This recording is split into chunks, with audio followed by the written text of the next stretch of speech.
Public speaker or public comment, I'm sorry. Thank you, Kim. Perfect. Yeah, we are. Sorry. Yeah, thank you, yeah. Greetings, good to see you guys. Hello, how are you? Very good, man. Good to see you guys. Awesome.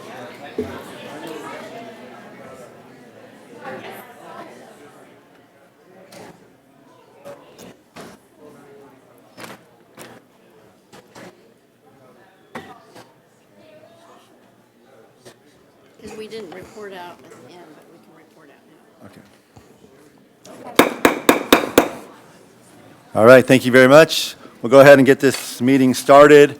July 27th, 2026, 6:01 p.m.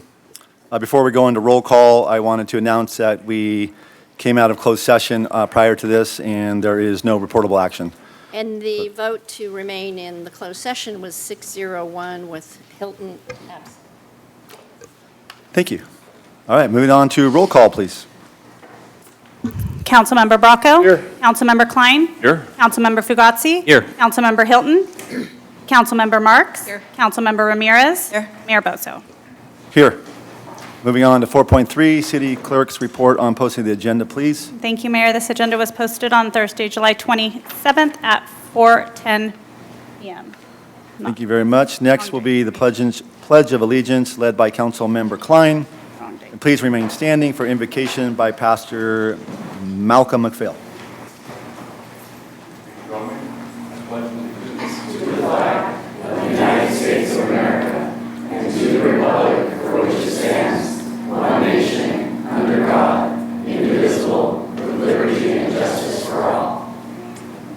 Please remain standing if you could for a moment. I'm Pastor Malcolm from New Hope Community Church here in town, and I want to express my thanks to the council for the privilege of being able to serve you in this manner from our church, and also for the job that you are doing and the service you are providing to our city. I read a quote recently. It says, "Great battles are won sometimes a little at a time." And you cover and hold very many battles in the pursuit of progress. And sometimes it's easy and sometimes it's hard. So thank you for staying the course, staying on mission, and accomplishing the work that you are called to do. May we pray? Lord, thank you so much for the privilege of being able to pray for our city and being able to pray for these council members. Lord, I pray that you would bless our city, that you would keep your hand upon our city and a hand of protection and watch over the gates of our community. Lord, I pray for our first responders, that you'll keep them safe, bring them home at the end of every watch, and touch our council members as they convene. Give them wisdom, give them guidance, and may they have the best interests of the city in mind in every decision they make. We thank you again for the privilege to serve our city and to serve this council. In your mighty name we pray. Amen and amen. All right, thank you. Thank you, Pastor McPhail. Moving on to item number 4.6, orders of the day. We are going to remove item 8.8 for the consent calendar, which is the approval of a partnership with Kaboom for the replacement of a Hannah playground at Los Alamos Veterans Park. Next item, 4.7, employee introductions. We'll start off with City Administrator Matt Morley to introduce Michael Horta and Derek Cray.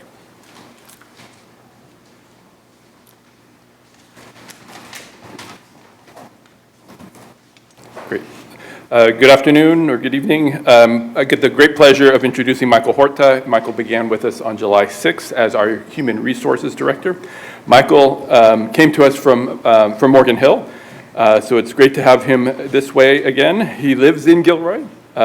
Michael grew up in Gilroy, in fact, and he's got 20 years in the human resources career. He's also worked in the cities of Santa Cruz, Los Altos, Gilroy, Morgan Hill. Yep, twice in Gilroy, because he's back now with us in Gilroy. So with no further ado, I'll introduce Michael Horta. Well, good evening, everyone. My name is Mike Horta, as Matt mentioned. I'm really excited to be back in my community, but also serving you all as the new Human Resources Director. So thank you, Council, and thank you, City Administrator Matt Morley, for the opportunity. Thank you. Thank you, Michael. And rounding out our executive team so that we're fully staffed on the department head side, get to introduce Derek next. Derek started with us last week as our utilities director. He came to us from Marina Coast Water District, just down the road to the south. He's also spent time in Turlock and Ceres and South San Joaquin Irrigation District, so got some great experience over his 23 years in public service. Derek lives in Salinas with his wife and his 9.5-year-old daughter, who are here present with us. Sophia is a horseback rider, so she loves riding horses. So, of course, that means Derek gets to spend his time with horses as well. Sophia got to join me up on the dais a few minutes ago. She got to see the view from the mayor's seat, so that's why your seat was all ready for you, Mayor. And hold the gavel and take a look at the audience. So, welcome, Derek, and welcome to your family. Thank you. Good evening, Mayor, Council, members of the audience, staff, Sophia. Pleasure to be here. Really excited to be with Gilroy. I am a little jealous that Sophia's already sat in the mayor's chair before me, but just a great opportunity. I want to thank the City Administrator, Matt, and his council for the opportunity. I look forward to leading the Utilities Department, working with the dedicated staff here at the City of Gilroy and with the council. So thank you. Thank you. All right, next we will have Police Chief Brandon Sanchez to introduce 3 new employees, Juliana Tam, Jonathan Fernandez, and Giselle Rodriguez. Good evening, Chief Brandon Sanchez. I'd like to introduce Jonathan Arroyo first, if you can come up. Jonathan was born and raised in Watsonville and graduated from Watsonville High School in 2017. During high school, he participated in football, wrestling, and track and field. After graduating, he attended Hartnell Community College, where he studied criminal justice, while continuing to compete in track and field. Before beginning his career in law enforcement, he worked at Santa Cruz Beach Boardwalk in several different departments, including food service, ride operations, the bowling alley, and security. While working as a security officer, it gave him valuable experience in customer service, conflict resolution, professionalism, and responding to a variety of situations. Outside of work, Jonathan enjoys fishing with friends, hiking, walking his dog, spending time outdoors. He looks forward to serving this community and working alongside everyone as a detention service officer. Please welcome Jonathan Arroyo.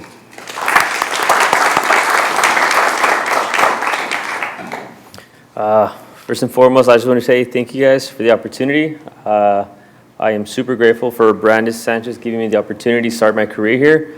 I promise to do my best as a detention service officer, eventually becoming a police officer, and moving up the chains and seeing where that takes me. I just want to say thank you guys all for being here, and thank you guys for the opportunity.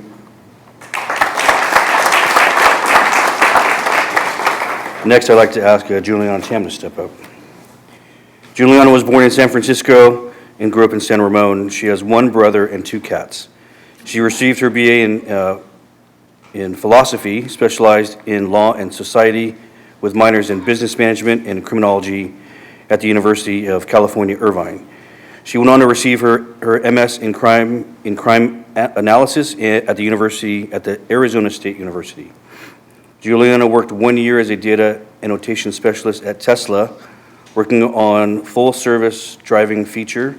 She also spent 4 years as an analyst at Blue Shield of California, working on Affordable Care Act and Medicare programs. In her spare time, she enjoys cooking, eating, reading, going to the gym, running, karate, and being outdoors in nature, and spending time with family and friends.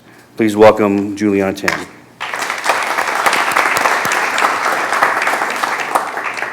Hi, everyone. I'm so glad to be here. It's been a great opportunity. This is my first crime analyst position and my first time being in law enforcement, so it has been very interesting, and I've been learning a lot from everyone.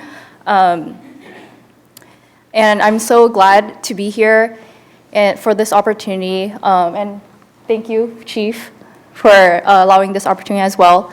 I'm excited to have some data-driven analytics to support investigations and operations for the police department. So I'm excited to see going forward how I can contribute to this city as well as the police department. Thank you very much. And last but certainly not least, I'd like to welcome Giselle Rodriguez. Giselle started her new role as a police records technician on April 2nd. Before that, her introduction to the city of Gilroy began the summer of 2025 as an intern for the South County Youth Task Force, where she worked alongside the police department to help bridge and strengthen bonds between law enforcement and our local community. She graduated in 2025 from San Jose State with a bachelor's in criminal justice with a concentration in criminology and a minor in forensic science. Giselle enjoys baking in her spare time and is excited to officially join the Gilroy Police Department family. Please welcome Giselle. I just want to say thank you so much for the opportunity, and I'm excited for my new journey in the Gilroy Police Department. Thank you.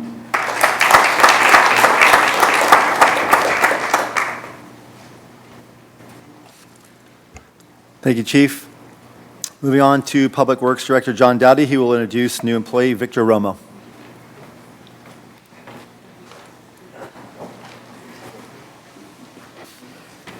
Thank you, Mayor, council members, community. My pleasure to introduce Victor Romo. Victor is our newest Engineer 1 with focus on land development, but working on many things. Victor's a lifelong South County resident, at Morgan Hill, but that's close by. And he graduated from San Jose State in civil engineering. And prior to joining the city, he worked in the private sector as a structural engineer, working on complex single-family homes primarily.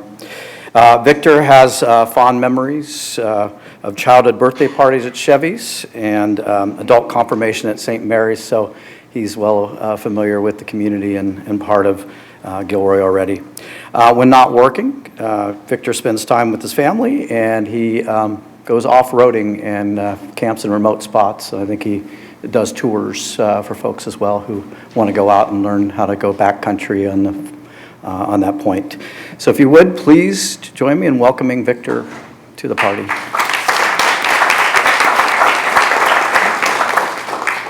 Hello, everybody. It's great being here, and I'm really looking forward to serving the city and the communities here in an engineering capacity. I'm very thankful that the department has given me this opportunity and this career change that I'm really looking forward to. So, thank you all.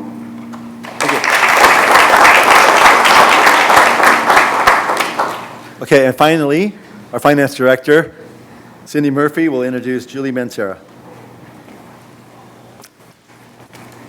Good evening. Julie, will you come up? All right, I'd like to introduce Julie Mancera. Julie started last week as an accounting assistant in the finance department, and we're so excited to have her in finance and part of the Gilroy team. Julie has called Gilroy home for most of her life. She attended local schools from kindergarten through high school and began her professional career at local restaurants here in town. Julie brings a strong background in customer service, inside sales, account management, and administrative support. And Juliana worked for Sheathing Technologies as a sales development representative. Outside of work, she loves spending time with her family and friends, gardening, exploring new adventures, a good cup of coffee, and plenty of laughs. Welcome, Julie. We're excited to have you here.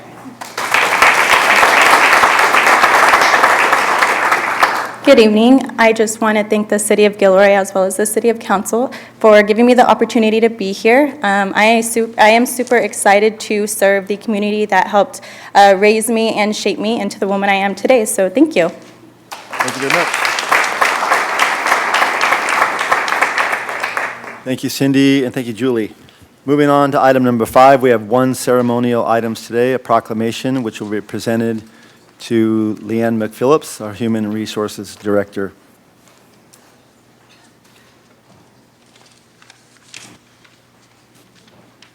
Come on.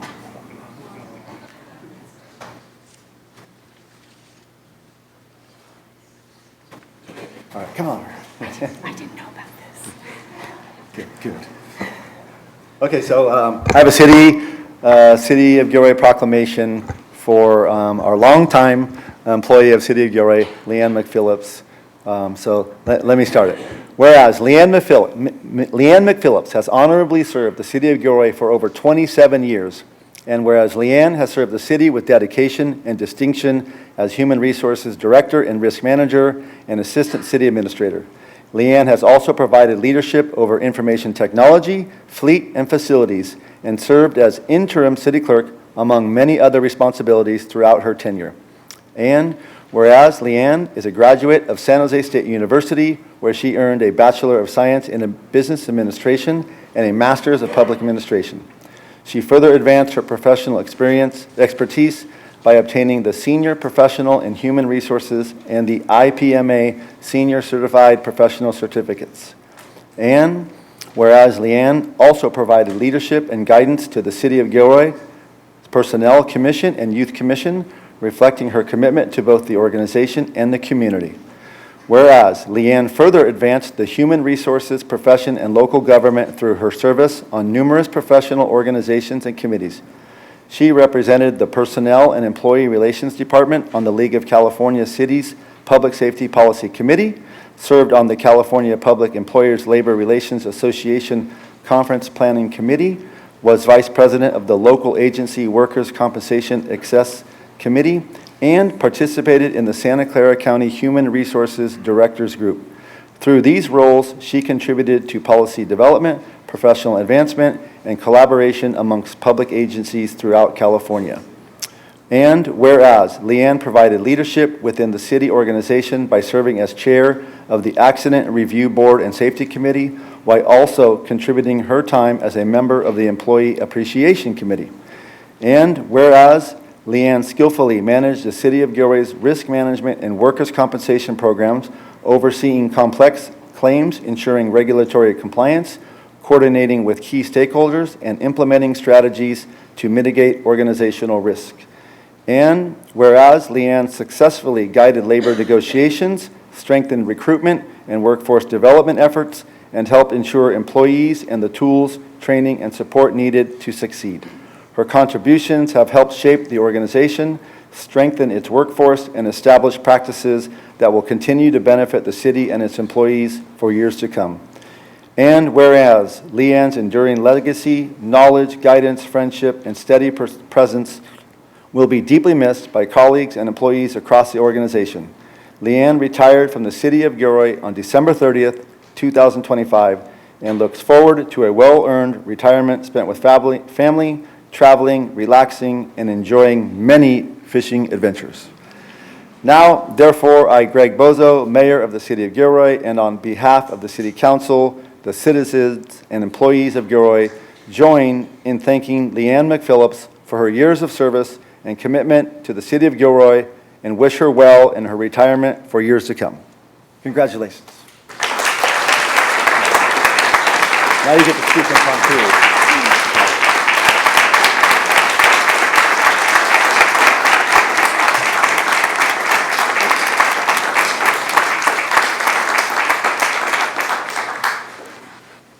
Thank you, everybody. I did not know this was happening tonight, but my 27 years here at the City of Gilroy have been nothing short of amazing.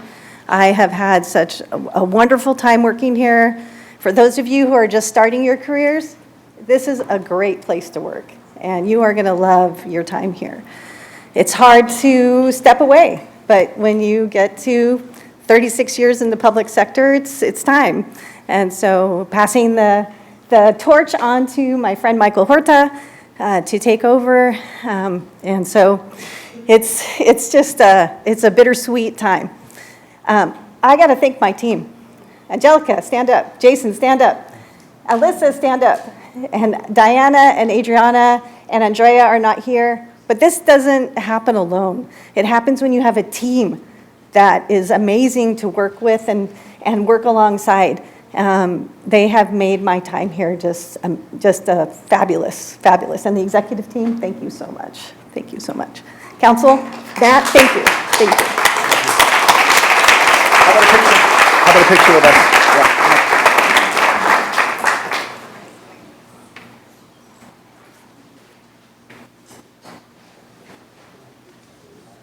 Oh, yeah.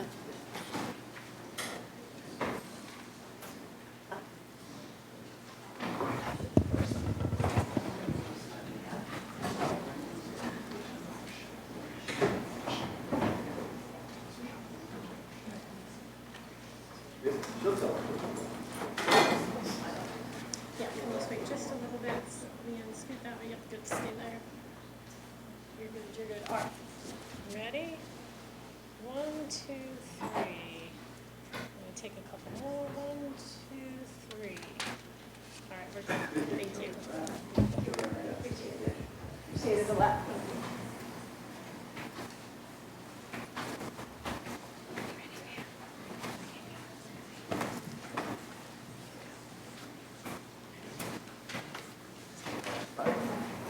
That's the way they do it.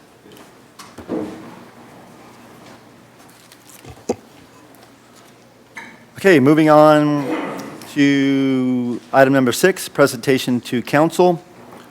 We have, the next is public comment. I'm going to go a little bit longer tonight because we are beginning a new era of public comment procedures in the city of Gilroy, which means that we'll be going digital. So I want to read something that I probably will doing over the next few meetings, just so people are aware that there are some new ways that we're doing public comment at the city of Gilroy. So public comment by members of the public.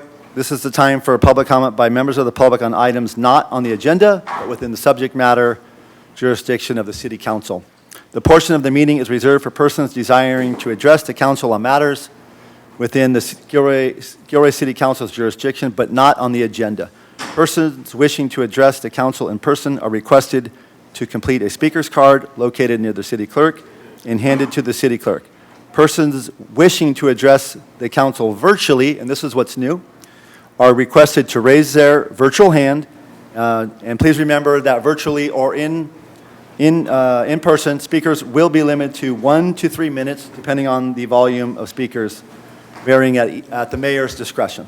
So depending on the number of speakers at length of the agenda, we'll make that decision, as we always have done when I hear from the city clerk. The law does not permit council action on extended discussion of any item not on the agenda, except under special circumstances. And if council action is requested, the council may place the matter on a future agenda. So with that being said, I would like to go to city clerk on public speakers. We currently have 12 speakers. What? 12? Yes. Okay. So we have 12 speakers. So we will go to 3 minutes. And then 3? Once we begin, then we will go ahead and close public speak. After 3. After 3. After the first 3, we'll go ahead and close it. So right now, we're going to go for 3 minutes. So please feel free to call the first 3.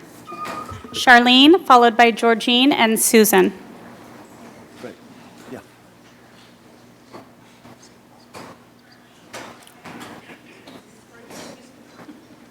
I don't know yet. Hi, good evening. My name is Charlene Puder. I'm a resident of Gilroy. A recurring topic presented here by the residents of Gilroy has been related to the data centers and a feeling by residents that there's been a lack of information, whereas the city is saying that lots of information has been provided. Recently, the city has put together a new website. I really appreciate that, but one of my concerns about the site is that the information there seems to be provided by Amazon. So it's unclear to me if this information is just promises that they're being made with no penalties or enforcement mechanisms if they don't meet them. There also seems to be a discrepancy between Amazon claiming that they are paying for the recycled water pipeline and Valley Water records that say, their official minutes say that ratepayers are paying for that. And finally, at the last June council meeting, when the public was told by council and staff that we had not made an effort to keep ourselves informed, the city neglected to reveal, when they could have, that a pre-application for an additional data center site has already been received by the city. So that didn't seem very transparent to me. Thank you for your consideration. Thank you.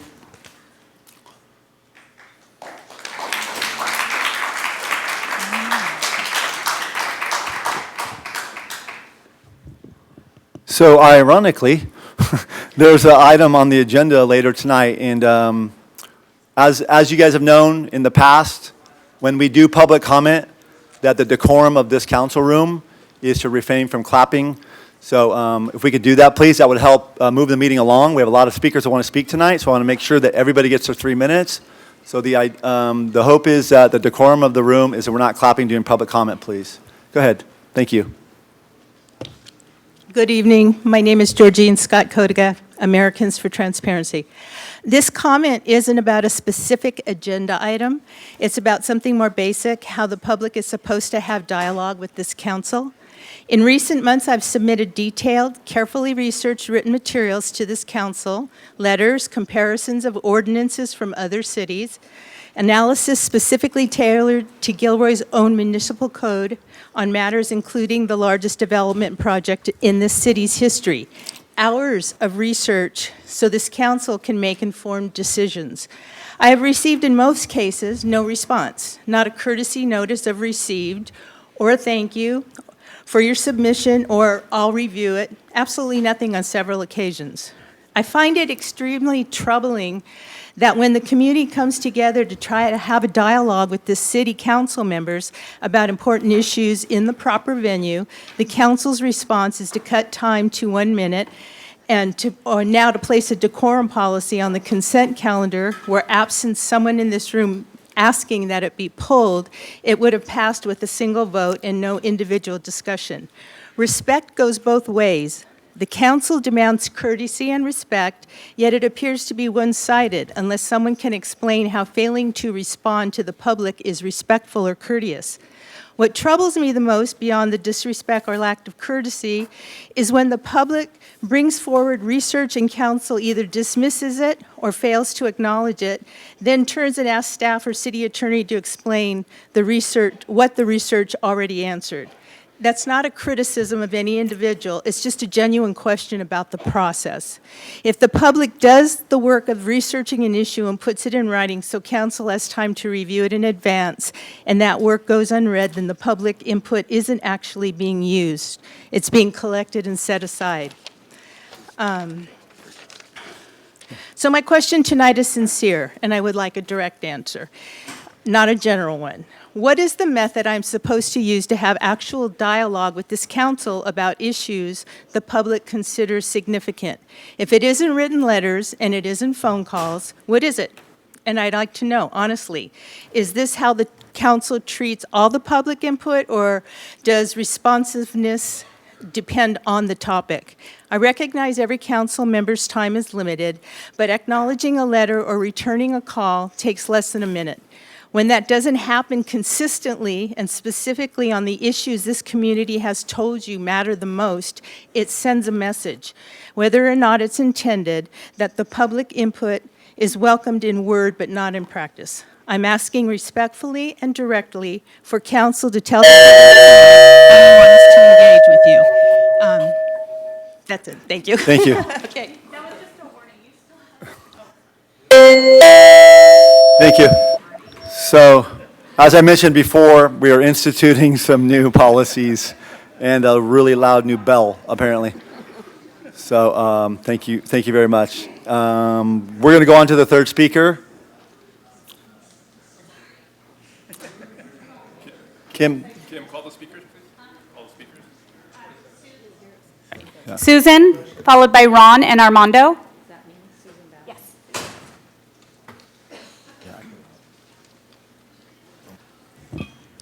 Good evening. My name is Susan Bassey. I lived in Gilroy for 30 years, raised my children here, and walked in the door this evening and recognized probably about 30% of the people in the room or know their children very well. In the interest of full disclosure, Tom Klein and I conspired post 9/11 to remove Malcolm from church on Sunday, and we flew on a plane with him to Las Vegas, and we were not struck down. So we are still here, and he is a city council member now. I left Gilroy in 2010 and moved to Los Gatos with my 2 remaining children who were finishing school through Los Gatos schools. And I began publishing my Out and About, which was a magazine printed in the community, and did it to the north for the Silicon Valley community. I then, in 2017, attained training as an investigative reporter. I'm a member of Investigative Reporters and Editors. I cover the police, I cover local government, and I cover the courts. I came to Gilroy in the beginning of July because I'm investigating the costs that taxpayers will pay related to a public records lawsuit involving our police department. I want to say that I'm investigating the lawyers who the city contracts with. I have an intimate knowledge of Jolie Houston and her law firm's conduct related to public records based on their representation of the city of Los Altos. I specialize in covering domestic violence cases, and Jolie Houston has had a problem with how she has handled that and legal advice to the city of Los Altos, which ended up funding a nonprofit known as Women SV. One of the 53 Jane Does I initially reported on was from Gilroy, and I've done extensive reporting on that nonprofit and the funds and how it moved through it. I want to say that when I came to ask for the behest payment records from the city, that the city is not complying with public access laws. This evening, I arrived at 4 o'clock today and asked for access to the nomination records, where some of our city council members and mayors have relatives that are running, and I had a right to see those nomination records under Elections Code, Government Code 17100. Ms. Jolie has not properly advised the city on how to comply with access to public records.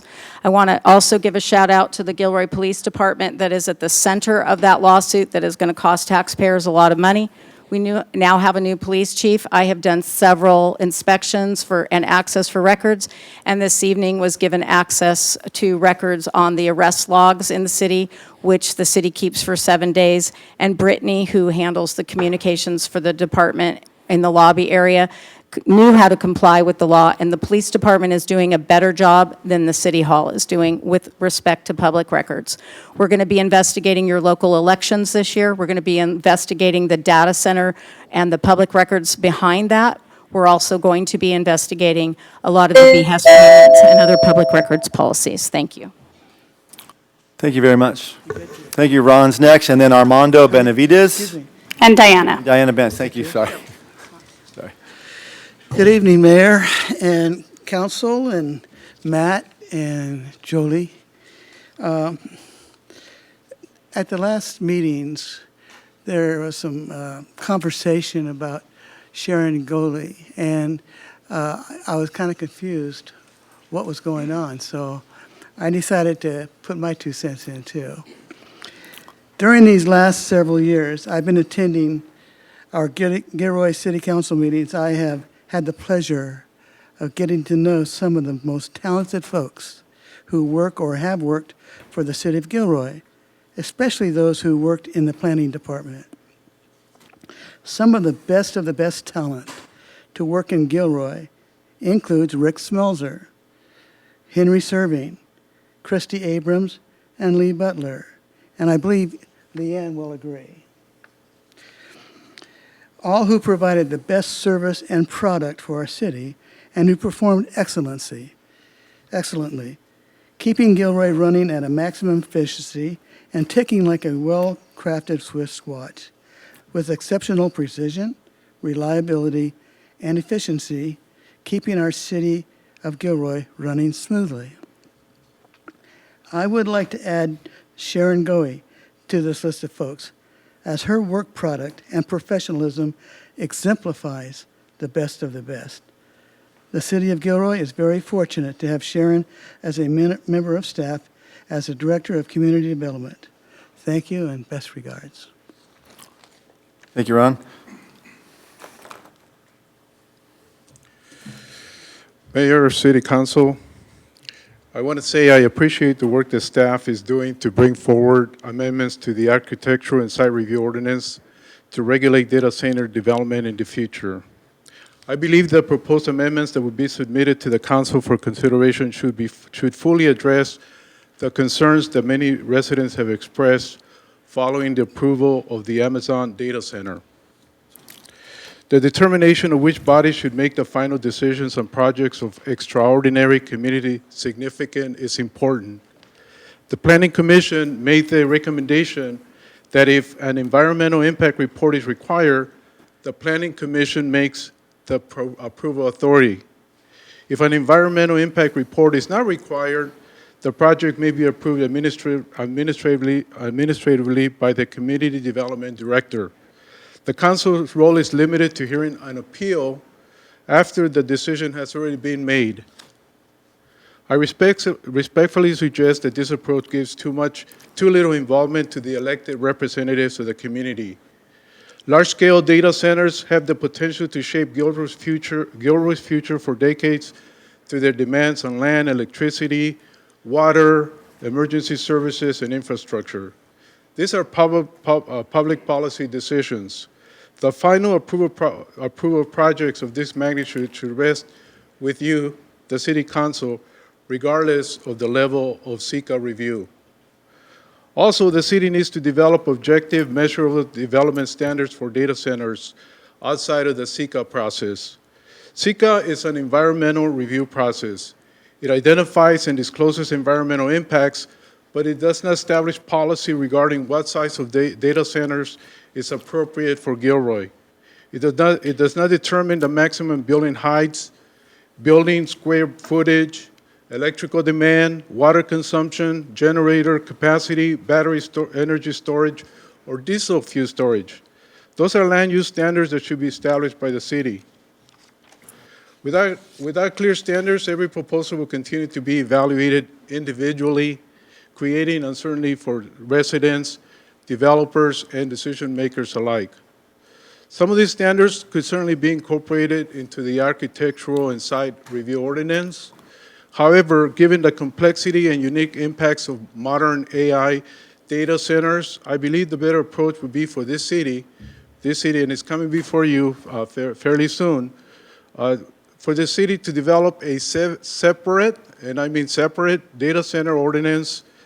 A dedicated ordinance would allow the city to thoughtfully establish objective regulatory framework for future projects.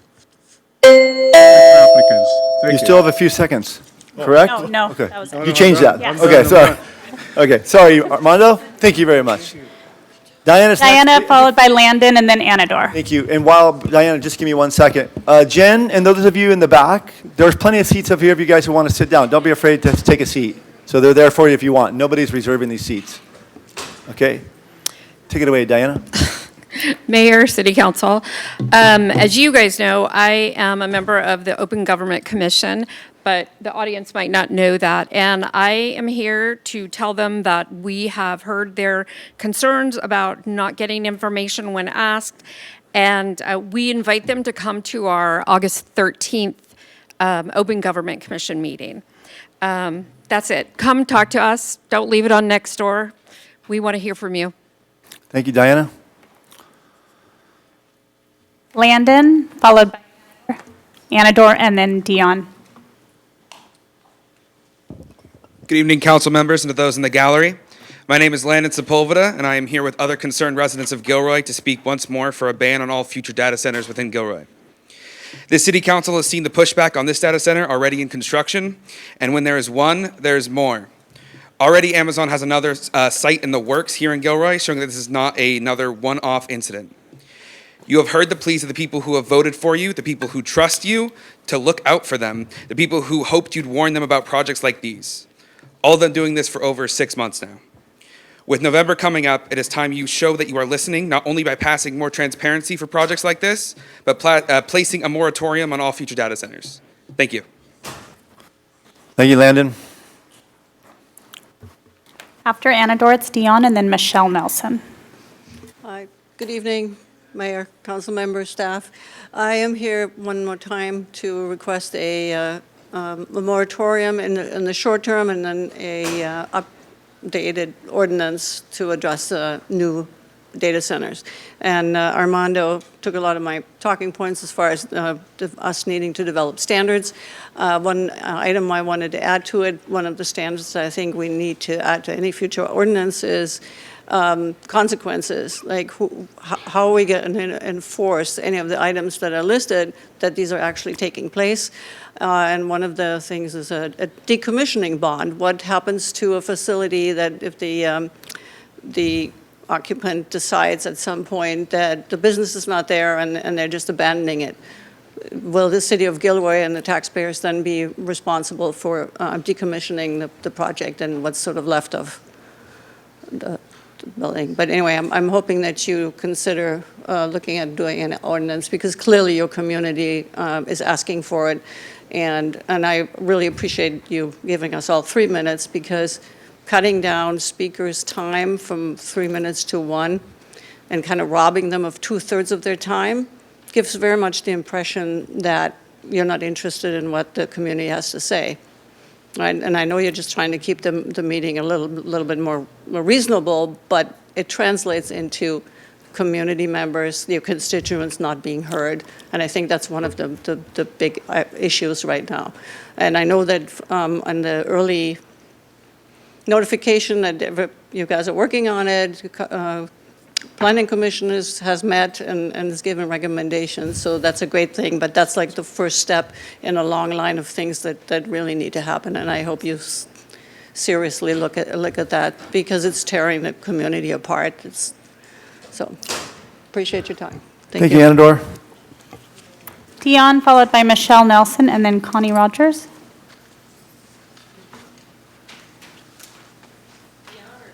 Oh, Edison? Edison? Yeah. Sorry, Diane. Heitzen, there you go. Sorry about that. No. Good evening, Council. I am a citizen of Gilroy. Again, I'm coming to talk about the data center. I live here, and I am concerned.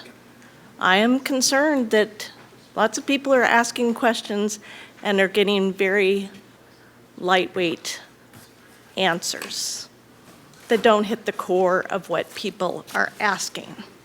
There may be no stopping the one that's already being built, but there are ordinances and codes and chapters that we are going to be here to ensure this city and the mayor and the council follow these ordinances to protect our safety. Code Chapter 27D, well number 8 on Gilman Avenue is less than a half a mile from the data center. A half a mile. There needs to be a creation of a stormwater control plan, because if there is any kind of runoff from this data center, it's heading for that half a mile away well. You need to start looking at plans now that mitigate potential safety hazards for this community while there is still time to possibly mitigate problems before they become escalated to a point where, oh crap, everything's hit the fan, now what do we do? So if we can't stop the one being built, we are definitely going to be following the codes, and we are going to be holding you all accountable to ensure the safety of the citizens of this city. Thank you. And we're watching. Michelle? Michelle, followed by Connie Rogers, then Batman of San Jose.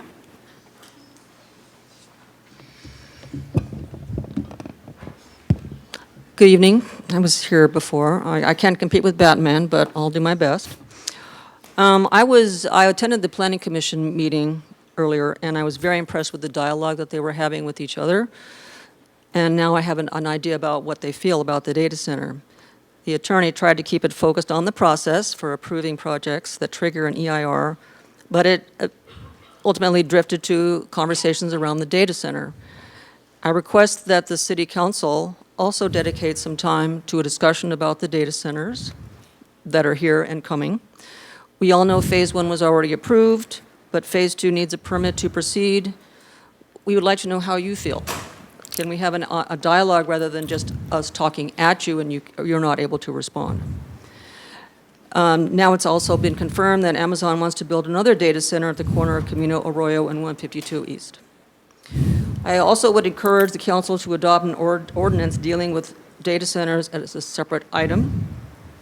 The current project was approved because it was able to mitigate certain impacts, 2 of them, or it met the threshold in several areas, including noise, which I addressed at the last city council meeting. The threshold for Gilroy is 60 decibels, and as I mentioned at the June 15th meeting, the EPA recommends a day-night sound of no greater than 45 decibels for indoors and no greater than 55 decibels for outdoors. This level also does not take into account tonal noise or low-frequency sound waves, which can go around barriers. I believe it would be prudent to have the developer conduct a noise study that takes this into account. Even with that, I'd like to play for you what I recorded on my phone. I visited 2 data centers in San Jose, plus a battery storage facility. Visited a data center in Santa Clara next to a substation. Actually, both had substations. This does not include the low frequency, so just take a listen. And I was standing next to the battery storage facility, but I also heard it from maybe a distance from here to Church Street, to give you an idea. And it was about in the mid-60 range for decimals, which is over and above the threshold for Gilroy.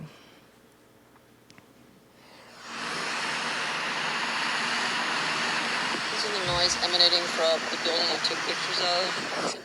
Can you hear it? It read 80 and another spot over 80. This is like 24/7. So, anyway, I was curious, so I went up there to see. Will there be a similar noise from the building that's being constructed right now?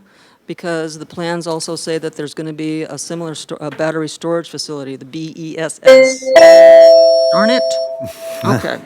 Thank you, Michelle. I do want to thank city people here because they've been very helpful in letting me access planning documents and building documents, hours and hours. So Thank you. I am doing my homework. Thank you very much. Thank you.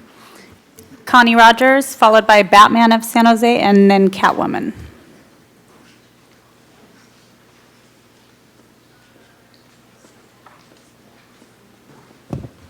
Good evening, council members. I've been in your position. I know it's not easy to be there.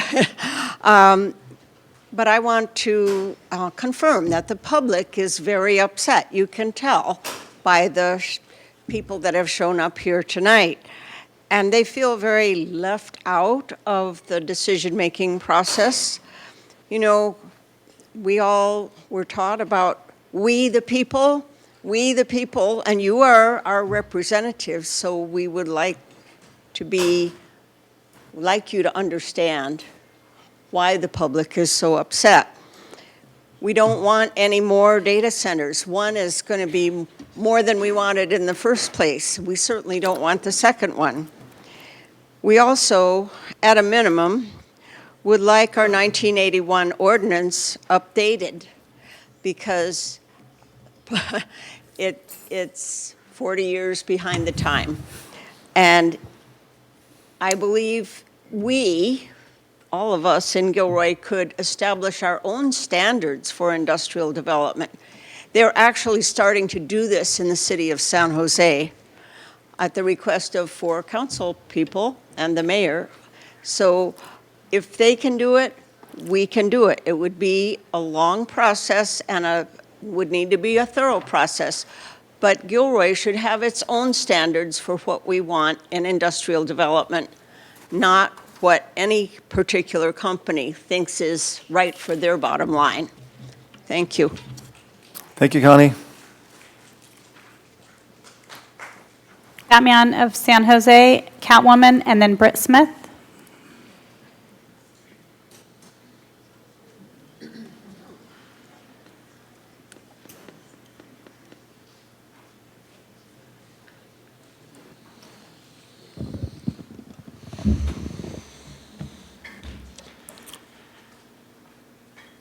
I think we can say as the Bay Area, as a community, we are beyond disappointed with you.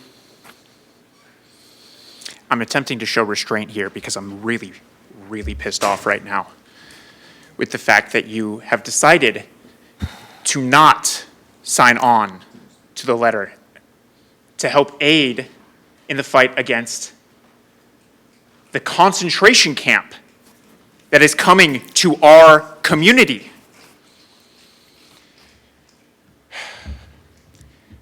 The fact that you have not even looked into it, that you're not putting it on the agenda, is fucking ridiculous. That's not the decorum that we're looking for in this room. So Sorry. please watch your language. Very ridiculous. Yeah, thank you very much. Thank you. Have Thank you. every single reason to fight for your Hispanic population. It's over 58%. If fucking Google's right. Can you Excuse watch me, your language, sorry. please, in the room? No. Please watch your language. I would like you to actually do your job. I want you to show up, put it on the agenda, and fight for your community. I know that you guys do a Bible verse at the beginning of every city council meeting. That's great. You know, I was raised Catholic. If you are truly God-fearing people, if you believe in the teachings of Jesus Christ or whichever denomination you believe in, you would be fighting blood and bone to stop this concentration camp from coming to your community. Blood and bone. But instead, you are choosing to hide, tuck your tails between your legs, and be cowards. I would like to respectfully ask you to stop this cowardice. Fight for your people. We can't do what you have the power to do. All you have to do is sign on to a letter. It is the bare minimum that people are asking you to do. And you are treating over 58% of your population like they don't matter. And not just your population, San Jose, Santa Clara, the rest of the, Bay Area. This building will not just affect your community, but all communities in the Bay Area. So respectfully, do your job and stop being a Judas. Next is Catwoman, please.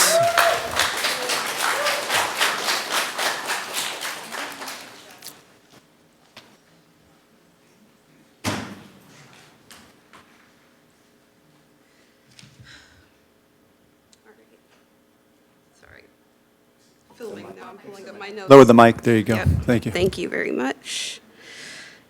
All right, I'm ready. When discussing your decision to not sign on to the amicus brief, Mayor Bozo, you said, and I quote, "Right now, we are going to focus on what Gilroy has on its plate, trying to meet all the needs of Gilroy." This is an exact quote from the article I pulled up in your response, specifically talking about the decision not to sign on to the amicus brief. You also stated that we do not have the money, resources, or manpower to be able to handle the lawsuit. But I don't particularly see that as an excuse to stop at the resolution. I see that as all the more reason to fight tooth and nail with what resources we do have, because this is a life or death situation. Batman already said it. Over half the population of Gilroy is Hispanic. Black and brown lives matter, and to say that this is not an issue on Gilroy's plate, when I hear that, I'm forced to think you think my life does not matter. You think the life of the Hispanic community here in Gilroy does not matter. The hands that labor and grow our garlic, which we're known for, among other things, just don't seem to be human hands to you. They seem to be laboring hands that you can extract for labor. Have you ever heard of ICE Air? Concentration camps, yes, but these are also disappearing camps. People are being moved about, not deported to their home countries. They are being moved left and right to this country and to other countries that didn't ask for it, in a system that mimics chattel slavery, that mimics human trafficking. We are living through an extremely dark time in this country's history. This moment in history will be talked about. And where do you want your place in local history to go? You can do more. Among other things that don't even include signing on to the amicus brief, you can establish a no staging policy, ban ICE from using public parks, resources, and buildings. You can deny infrastructure support and it won't cost you a penny. Refuse to grant utility hookups and municipal aid to the Whole Squaw Road facility immediately. This needs to be on the agenda. There is no excuse for this to not be on the agenda. And it shows that you don't care about our safety, that it's not even a matter of discussion for this council. Strengthen security and sanctuary protections. Formally prohibit the local police from collaborating with ICE. These are all things you can do that don't even include the lawsuit. Consider it, talk about it, or we'll be forced to think that you're just ignoring us. Thank you very much. Next is Britt, followed by Juliet, and then Jonathan. Britt, followed by Juliet, and then Jonathan. Thank you so much. Good evening. My name is Britt Smith, and I'm an organizer with Stop Gilroy Data Center Now. Like many people in 2026, I find out what's going on locally through social media. Aside from being a generational cliche, I am also professionally in social media marketing and communications. So a core of our community's demands have really kind of come back to transparency and communication. On multiple accounts, council members have pointed to the city newsletter and website as core channels of their communication strategy. So I decided to ask about it. On June 23rd, the communication and engagement manager told me that the city newsletter, which is known as the Email Express, is sent to approximately 20,000 subscribers each week with an average open rate around 58%. So that means of the 20,000 people that get it, 58% are opening it, which is way above the industry average. So kudos. Although it's unclear that the time frame for that average, that still means that approximately 17% of residents at most are receiving this information. When the city says that they are sharing information with the public, the fact is simple. They are not meeting us where we are. Though he isn't here, I do want to commend Councilmember Zach Hilton for sharing information openly and often across his own channels and community groups. I urge the City Council and City staff to address gaps in communication immediately, issuing press releases to local outlets and optimizing those communications for relevant channels instead of copying and pasting multiple paragraphs in a platform that is not designed for it. There are plenty of us who would love to help, and I'm throwing up my hand. So would love to chat about how we can actually meet the community where they are and getting the communications out the way that they need to be distributed. Thank you. Thank you, Britt. Juliet, then Jonathan, and Araya. Hi, my name is Juliet Toomey, and I have just been out the last half hour in front of the building here with many leaders of the faith community locally. And it is very hard for us to imagine how you are not joining the Santa Clara County and the state of California in a suit against Homeland Security of the building of, yes, a concentration camp closest to your city.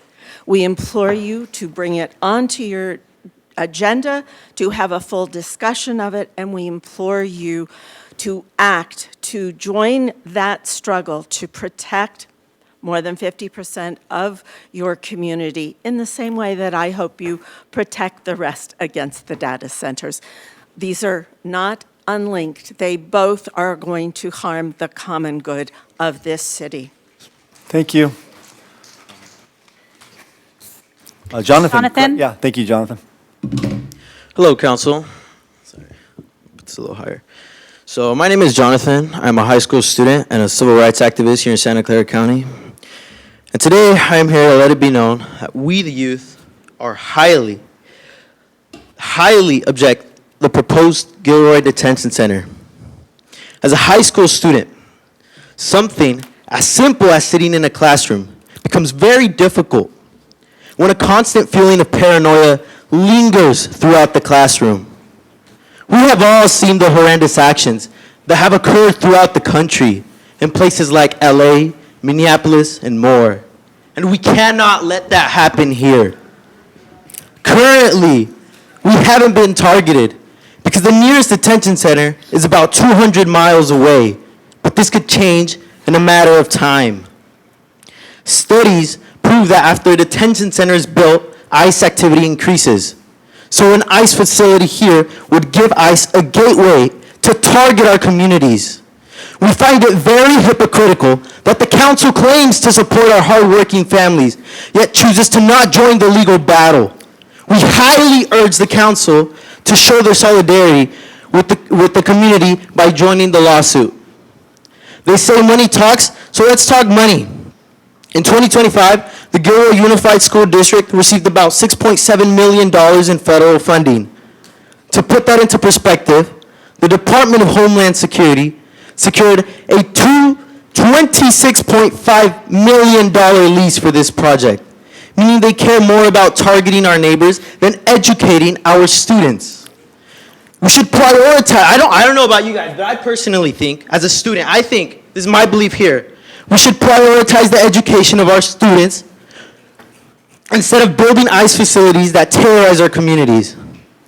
Furthermore, we cannot ignore the hypocrisy of claiming to protect immigrant families while allowing a 438,500 square foot Amazon data center to be built in our backyard without public oversight. Data centers are a core part of the massive tech infrastructure that fuels ICE's data tracking and deportation pipeline, and we will not stand for it. ICE detention centers are places of horrible conditions. Food being withheld, water being withheld, mental health resources being withheld. Do we want that in our community? No. Women being raped. Additionally, I would like to call out Councilmember Fugazi for sitting there and laughing while Batman of San Jose stood up here and spoke for us. Now you know it. The community here, you heard the noise when they came up here and you stood there and you laughed for what your community represents. Thank you. Thank you, Jonathan. Thank you for your time. Araya, please. Araya, followed by Kimberly and Camilla. Araya, followed by Kimberly, and then Camilla. They still fucking laugh there. Come on, hey, watch your language, please. Watch your language. You're concerned about women? Yeah. People are being deported? Yeah. You think, what the fuck, dude?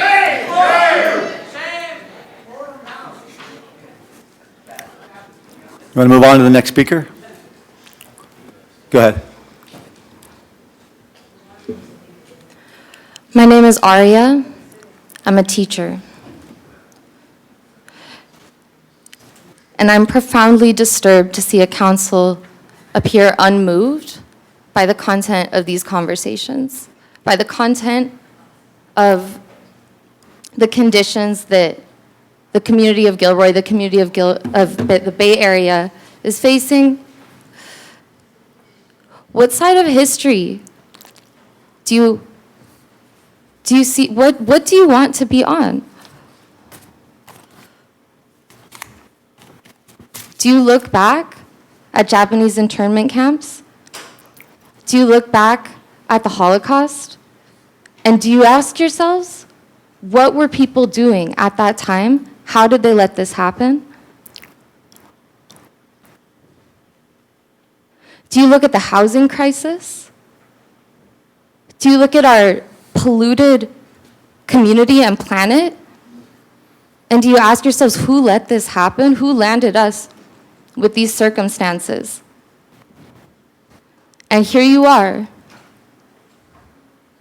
politicians, elected representatives. And it is your job to shape the history. Do you have kids? Do you have kids in your life? Who elected you?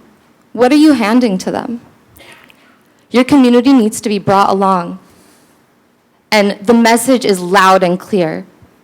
The community of Gilroy and the Bay Area does not stand for data centers, does not stand for actions taken behind their backs with serious environmental concerns, with profound humanitarian concerns, does not stand for that. So what are you doing to stop this?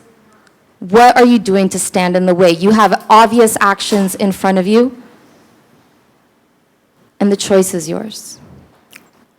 But we will not stop holding you accountable and demanding the future that we know our community deserves. Thank you, Araya. Moving on to Kimberly and Camilla. Kimberly, then Camilla and Ethan.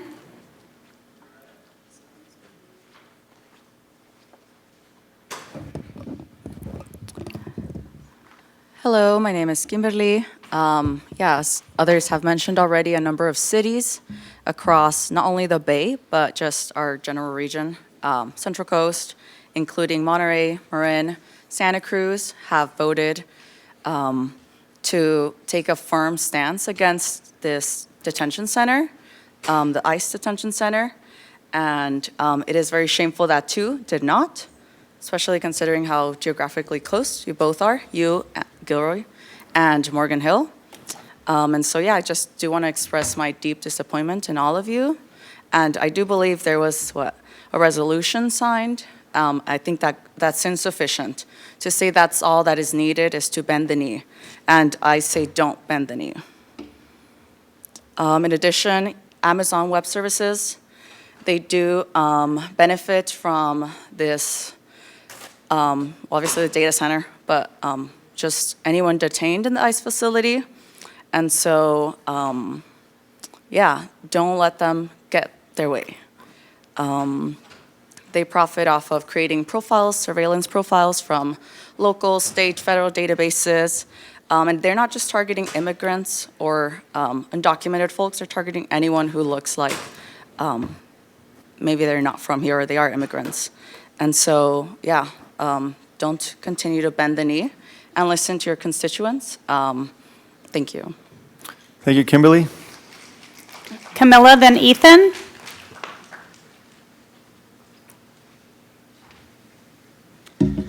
Hello, Mayor. Hello, City Council. I know that it is definitely frustrating for you guys to have to deal with people not following the decorum, but it goes to show how unheard the community feels, that they feel like they have to swear and shout and clap for people because they feel like the council has not done anything for them. I think you all know that over the last few months, most public comments at City Council meetings have been about either ICE or data centers. It's an important issue to the community very clearly, especially judging by the reception to Batman and then Jonathan. I know that there was a symbolic resolution that was signed against ICE, but that is not enough.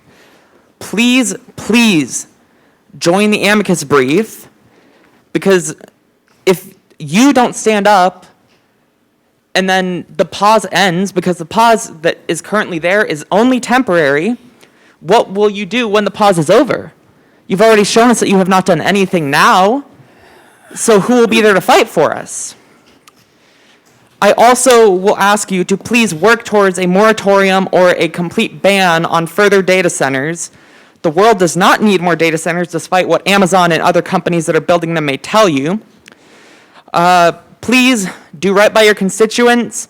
And again, the community really cares about these issues. And in November, if they remember people did not fight for them, they might have that at the top of their head when they're voting. Thank you very much. Thank you very much. Ethan.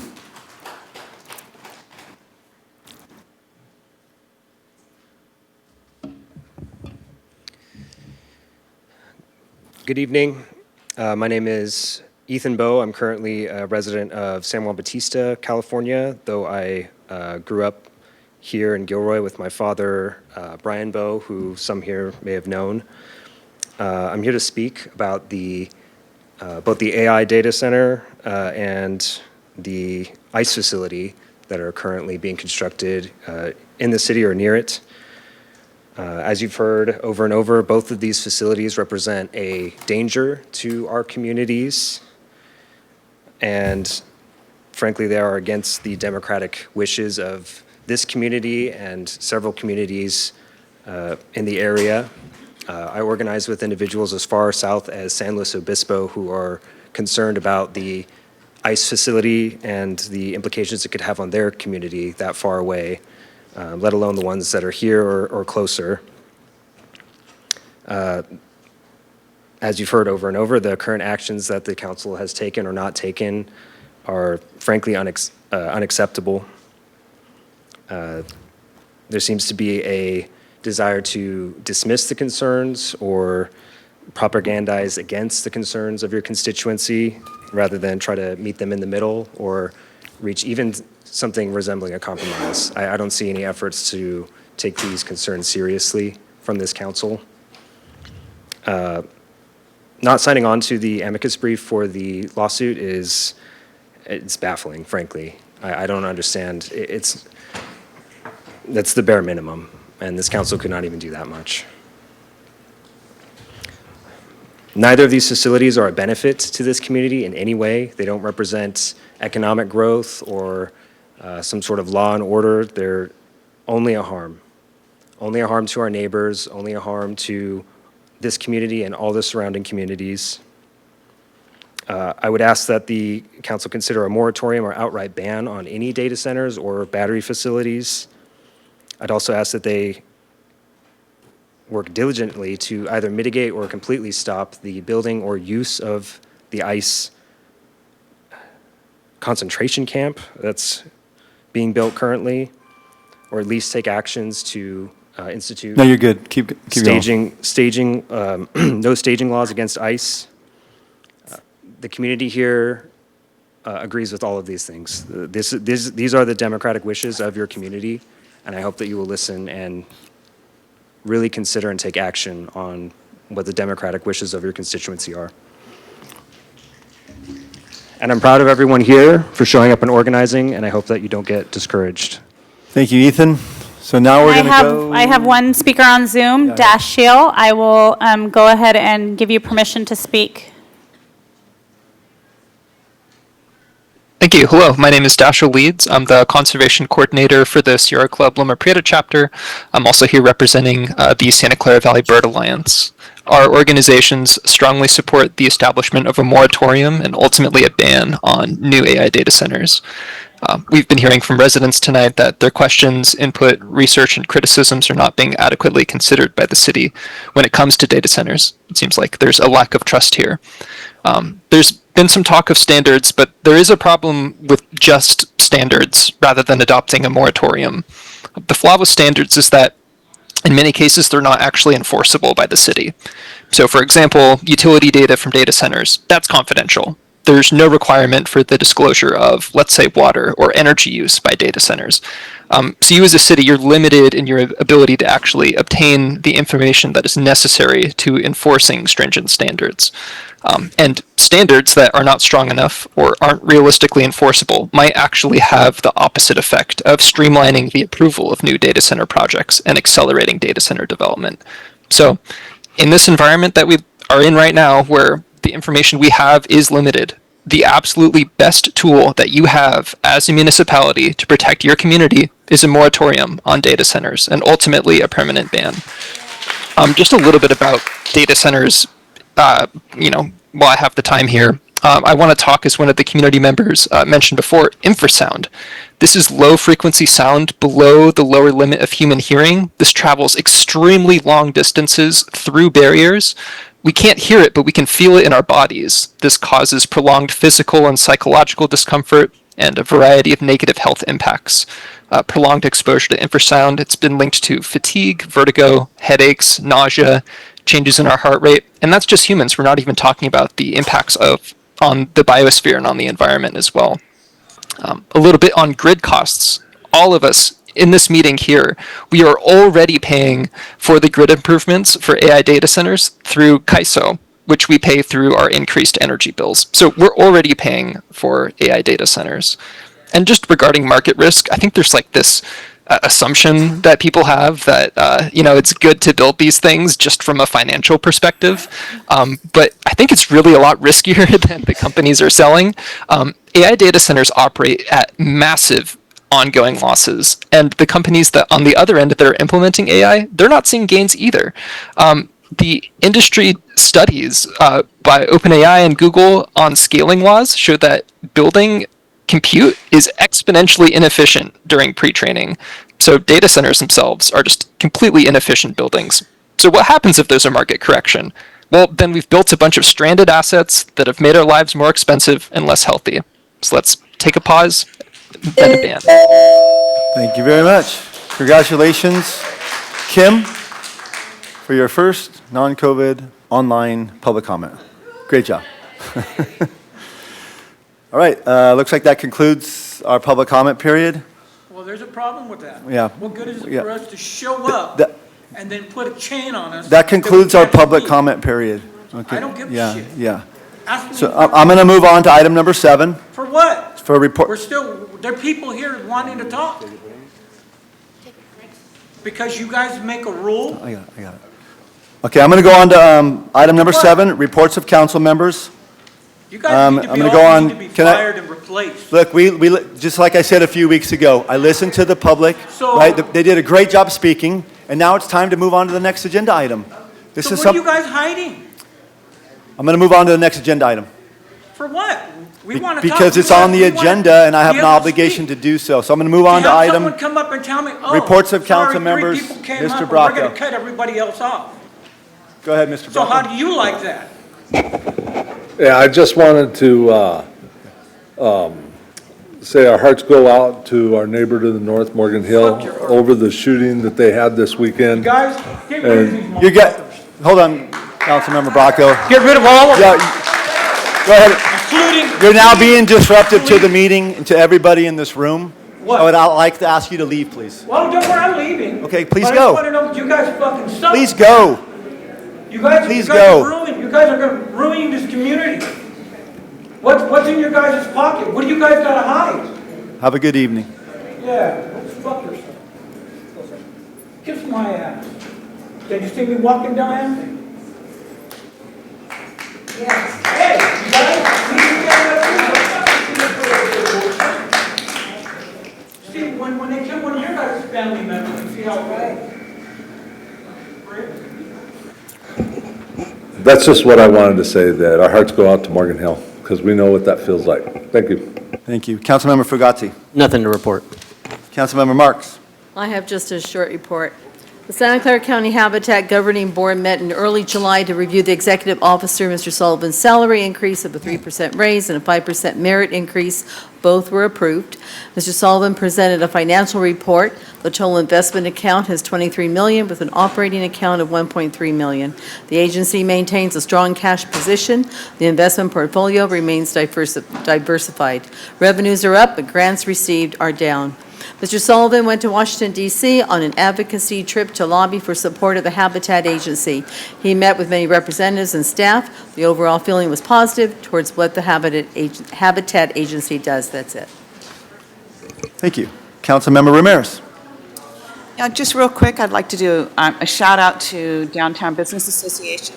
Their Thursday music live events have been well attended, and I think it's just really a great opportunity to bring everybody to downtown Gilroy, and not only is a lot of residents going but out of town, so we're doing a great thing as well. And I would also like a shout out to Gilroy Unified School District, the YMCA, and Youth Alliance for their Power School program. They had a showcase. I had the privilege of attending that, and they do a great job for our students here in Gilroy Unified. And of course, great job. Thank you. Councilmember Klein. Just speaking of Garlic Festival, I just want to say a shout out to the association, to the board, and all the volunteers, everyone that was out there. It was a great event this weekend. It just really, again, shows who we are as a city, and it was a great event to celebrate what we're all about. So thank you. Thank you very much. Okay, moving on. Excuse me, I have no report on my reports of council members and mayor. So I'm going to move on to item number 8. It's a consent calendar. Any questions?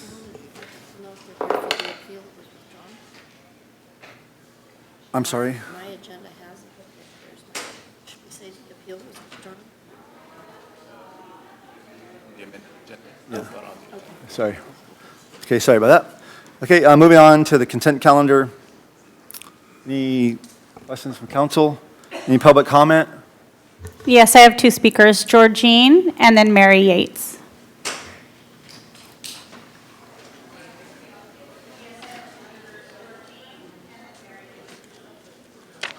Hello again. Georgine Scott Codiga. I'm just going to do the quick one.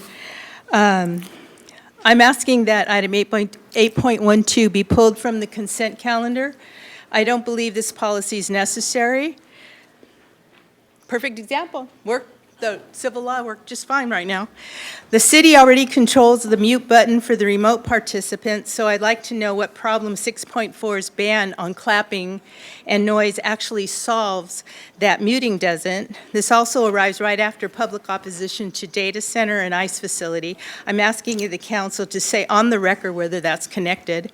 And if this moves forward at all, it should only be after real public input and with the same clear written procedures for enforcement that this policy demands of us. I sent you each clarification on all that, so hopefully you'll read it. It's not very long. Thank you. Thank you. Mary?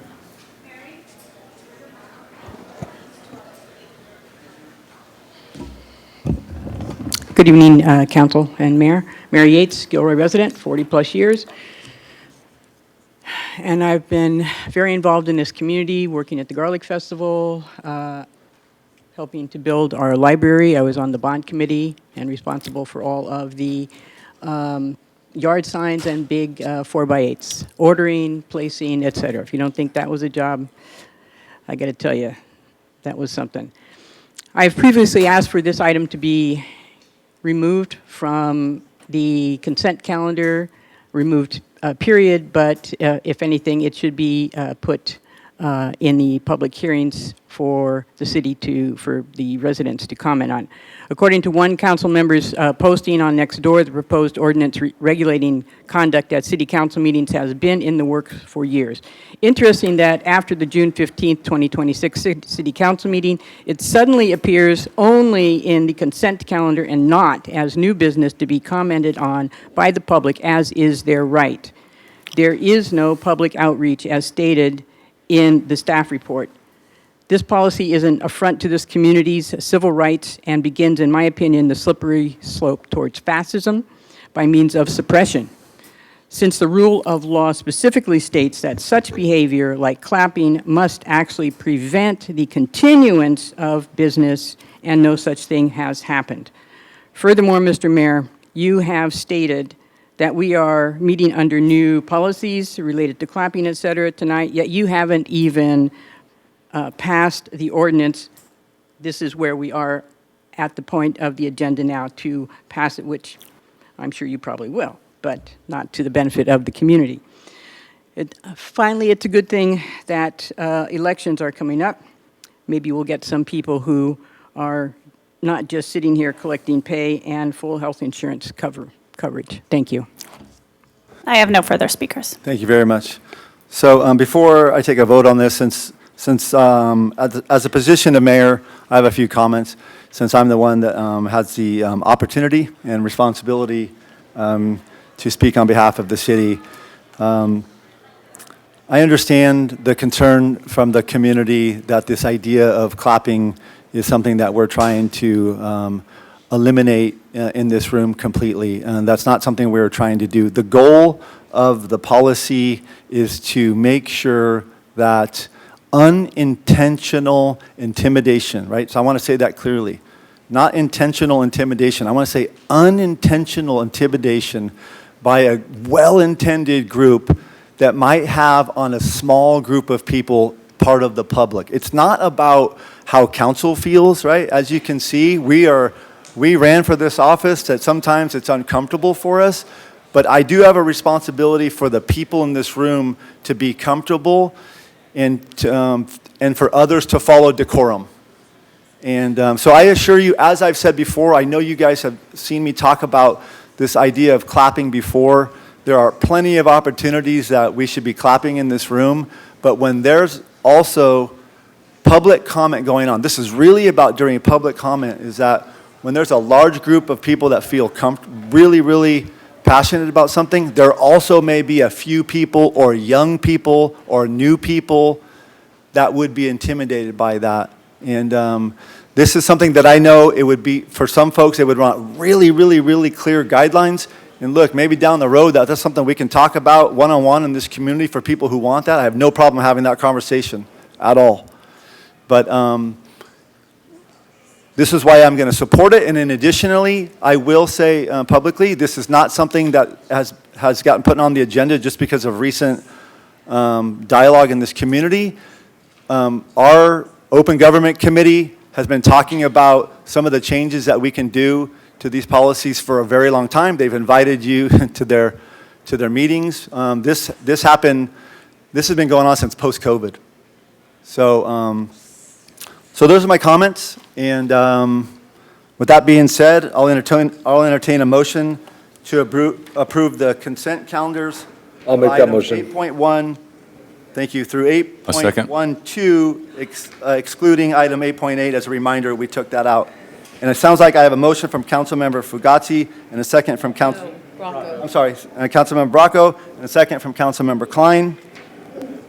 Roll call, please. Councilmember Bracco? Yes. Councilmember Klein? Yes. Councilmember Fugazi? Yes. Councilmember Marks? Yes. Councilmember Ramirez? Yes. Mayor Bozo? Yes, the motion passes 6-0.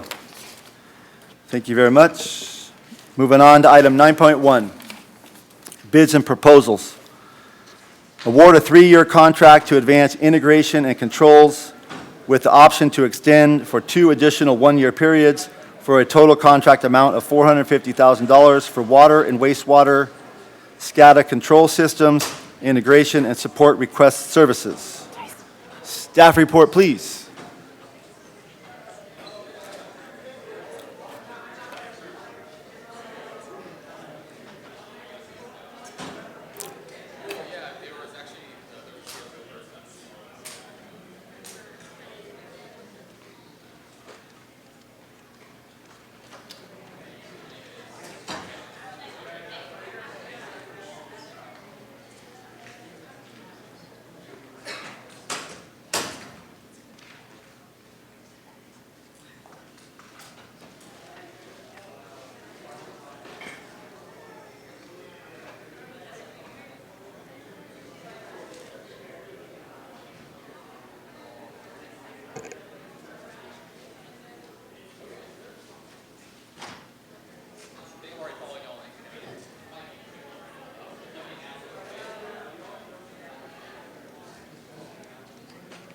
No.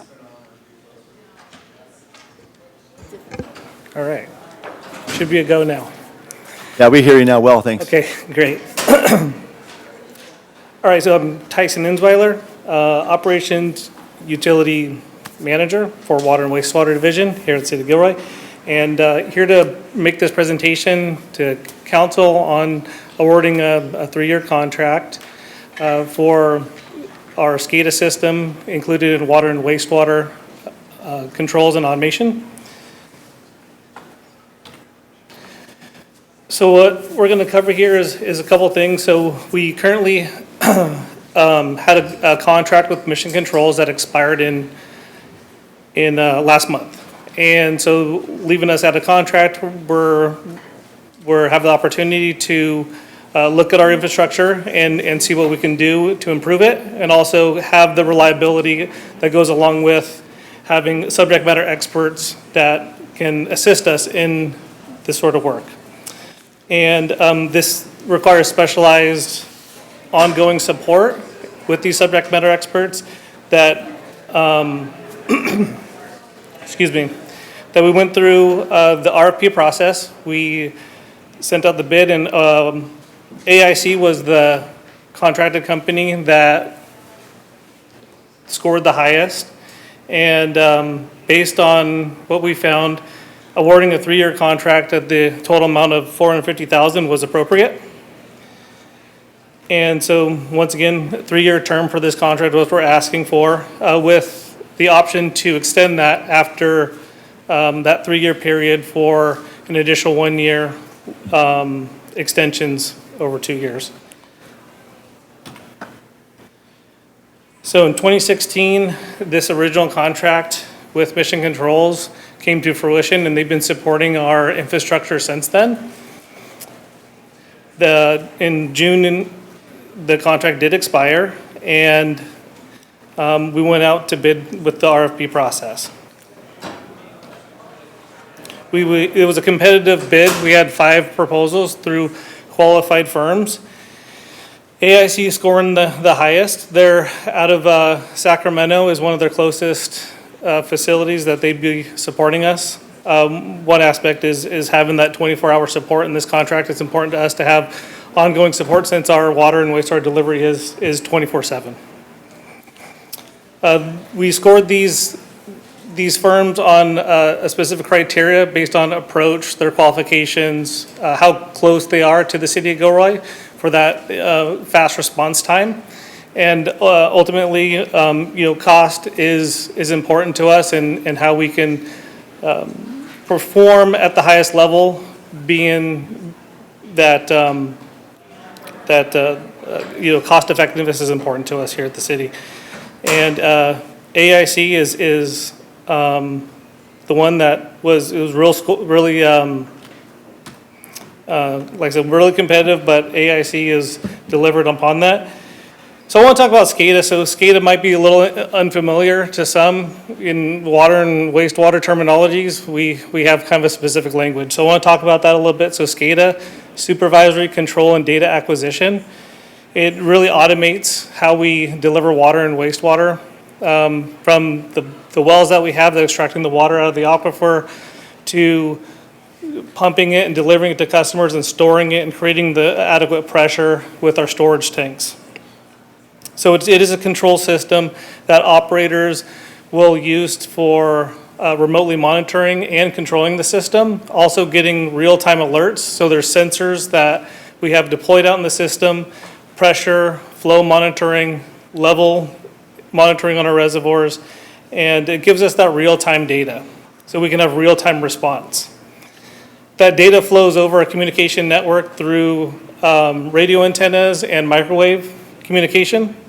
And the operators can view this here at our headquarters and control, monitor, respond accordingly. They can also give specific commands based on any issues that may occur, have early detection of system faults before something may occur out in the system. So we asked to award the contract for $450,000 over a 3-year term to AIC, the city administrator to execute that agreement, and then in addition to have 2 future 1-year extensions added to that 3-year contract. One of the fiscal impacts to the $450,000 is being funded out of the water and wastewater funds, $700 and $705, and I'll just want to open it up to any comments or questions you guys may have. Sure. Thank you very much for your very first report. Thank you. Yeah, I know, as you can tell. You did good. No, you did great. No? Good job. Thank you. Any questions from council at this point in time? None? Any public comment? I have no speakers. All right. I'm going to bring it back and get right to it. So I have a motion by Councilmember Fugazzi. Second. And a second by Councilmember Marks. And let me read this out. We're going to do them all 3 together, so give me a moment here. Award a 3-year contract to advance integration and controls for a total amount not to exceed $450,000 with the option to extend 2 additional 1-year terms for water and wastewater SCADA control systems, integration and support request services, and authorize the city administrator to execute the contract and all associated documents, and authorize the city administrator to execute up to 2 subsequent 1-year contract amendments, subject to review recommendation by the Utilities Director. Roll call, please. Councilmember Bracco? Yes. Councilmember Klein? Yes. Councilmember Fugazzi? Yes. Councilmember Marks? Yes. Councilmember Ramirez? Mayor Bosso? Yes, motion passes 6-0. Thank you very much, Tyson. Moving on to number 10. 10.1, approval of the Ask Me Local 101 General Unit and Ask Me Local 101 Supervisory Unit Memorandum of Understanding and related salary schedules for the period of July 1, 2026 through July 30, 2029, and the unrepresented, confidential, full-time, non-exempt, and hourly, part-time, temporary, seasonal employee salary schedules for the same period. Staff report, please. Leanne. Good evening, Mayor, members of the council, members of the community. The item on the agenda tonight is to approve the updated MOU with our miscellaneous employees, which is AFSCME Local 101. They have a general unit and a supervisory unit that has approximately 125 covered employees. We've been negotiating since April, and the conclusion of this process is a successor memoranda of understanding and the salary schedules for the period and three-year period dates that were just mentioned by the mayor. The final copies of the MOUs and the salary schedules are included in the agenda packet and provide all of the details of the changes that are included. The MOUs have been reviewed by representatives of the bargaining unit, and as you can see with the copies that are in the agenda packet, they've been signed off by members of the bargaining unit, so they are in final form, ready for approval. The main areas of change to the labor contracts are that they're a three-year term, so they will run through June 30th of 2029. Salary increases of 3.8% beginning July 1, 2026, 3.7% beginning July 1, 2027, and 3% beginning July 1, 2028. There's also an agreement to complete a total compensation study for AFSCME classifications by December 31st, 2028, and the purpose of that is to inform successor negotiations for the period beginning July 1, 2029. So that study would provide data to be considered in the next MOU period that comes up. There's an increase to the medical and dental insurance premiums by 5% each calendar year. There's also a cap on the amount of medical in lieu pay for those employees who waive medical insurance. There's a realignment of the certificate pay program for our public works operations and utility operations employees to reflect the reorganization and establishment of new sections with the utilities department. We also had some new job descriptions that were included in the process, and then there's a variety of other minor cleanup items and minor clarification items within the MOU. The same salary and benefit increases are applicable to our unrepresented confidential non-exempt employees, and the pay rate increases are also applicable to our unrepresented part-time, temporary, seasonal, at-will employees. So the fiscal year cost for these changes, for fiscal year 27, the MOU and salary resolution changes are estimated to be about $655,000. 62% of that is borne by the general fund and 38% by other funds. In fiscal year 28, cost is about $712,000, and in fiscal year 29, $690,000. And this includes for all three groups. The fiscal year 27 costs will be absorbed within the fiscal year 27 budget, and the 28 and 29 costs will be incorporated into our next biennial budget process. Following council approval of the new MOUs and salary schedules, the final MOUs will be signed by the city representatives and implemented per the terms and the timing indicated within the MOUs and the salary resolutions. Going through the negotiations process is a time-consuming process that involves a lot of people. I wanted to thank the members of the AFSCME bargaining team for their professionalism throughout the process: John Schaus, John Sousa, Susana Ramirez, and Carol McEwen. And I also want to thank the other members of the city bargaining team, John Dowdy, Angelica Harris, and Charles Sakai. It took all of us to get it to this point across the finish line. So thank you. Happy to answer any questions. Questions for Leanne? None? Public comment? I have no speakers. Okay, I'm going to entertain 4 different motions here. I'll start with the first one. Approve the memorandum of understanding with AFSCME Local 101 General Unit and AFSCME Local 101 Supervisory Unit for the period of July 1, 2026 through June 30, 2029. Motion. A second. Okay, I have a motion by Councilmember Ramirez and a second by Councilmember Klein. Roll call, please. Councilmember Bracco? Yes. Councilmember Klein? Yes. Councilmember Fugazi? Yes. Councilmember Marks? Yes. Councilmember Ramirez? Yes. Mayor Bozo? Yes, motion passes 6-0. Next one, adopt a resolution of the City Council of the City of Gilroy approving the July 1, 2026, July 1, 2027, and July 1, 2028 salary schedules associated with AFSCME Local 101 General Unit. Need a motion, please? Motion. Second. I have a motion by Councilmember Klein and a second by Councilmember Bracco. Roll call, please. Councilmember Bracco? Yes. Councilmember Klein? Yes. Councilmember Fugazi? Yes. Councilmember Marks? Yes. Councilmember Ramirez? Yes. Mayor Bozo? Yes. A motion passes 6-0. Number 3, adopt a resolution of the City Council of the City of Gilroy approving the July 1, 2026, July 1, 2027, July 1, 2028 salary schedules associated with Ask Me Local 101 Supervisory Unit. I need a motion. So moved. I have a motion by Councilmember Marks and a second by Councilmember Ramirez. Roll call, please. Councilmember Bracco? Yes. Councilmember Klein? Yes. Councilmember Fugazi? Yes. Councilmember Marks? Yes. Councilmember Ramirez? Yes. Mayor Bozo? Yes, motion passes 6-0. Number 4, out of 5, adopt a resolution of the City Council of the City of Gilroy approving the July 1, 2026, July 1, 2027, July 1, 2028 salary schedules associated with the unrepresented, confidential, full-time, and non-exempt employees. Motion, please. So moved. Second. Got a motion by Councilmember Bracco and a second by Councilmember Ramirez. Roll call, please. Councilmember Bracco? Yes. Councilmember Klein? Yes. Councilmember Fugazi? Yes. Councilmember Marks? Yes. Councilmember Ramirez? Yes. Mayor Bozo?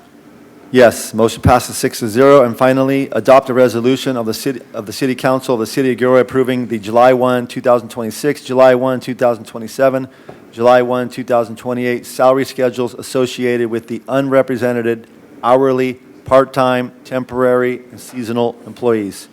Motion? Got a motion by Councilmember Klein Second. and a second by Councilmember Marks. Roll call, please. Councilmember Bracco? Yes. Councilmember Klein? Yes. Councilmember Fugazi? Yes. Councilmember Marks? Yes. Councilmember Ramirez? Yes. Mayor Bozo? Yes, motion passes 6-0. Thank you, everybody. That was a long one. Moving on to item number 11, City Administrator's Report.